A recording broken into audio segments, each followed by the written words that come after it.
કેન્દ્રીય ગૃહ અને સહકારિતા મંત્રી અમિત શાહના હસ્તે 28મી ડિસેમ્બર 2025 રવિવારના દિવસે અમદાવાદ મ્યુનિસિપલ કોર્પોરેશન દ્વારા હાથ ધરાયેલા અનેક મહત્વપૂર્ણ પ્રોજેક્ટ્સનું લોકાર્પણ, ઈ-લોકાર્પણ અને સનદ વિતરણનો કાર્યક્રમ યોજાશે, જેમાં અમદાવાદ શહેરના પશ્ચિમ અને દક્ષિણ-પશ્ચિમ વિસ્તારો માટે અતિ મહત્વપૂર્ણ એવા વેસ્ટર્ન ટ્રંક મેઇન લાઇન પ્રોજેક્ટનું લોકાર્પણ કરવામાં આવશે.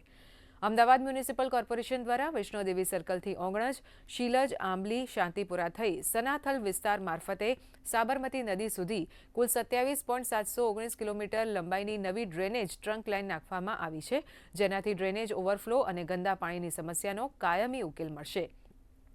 ઉપરાંત અમદાવાદ શહેરના ટ્રાફિક અને શહેરી સૌંદર્યીકરણ માટે મહત્વપૂર્ણ એવા ઇસ્કોનથી પકવાન 4 રસ્તા સુધીના પાયલોટ સ્ટ્રેચ વિકાસ કાર્યનું પણ લોકાર્પણ થશે.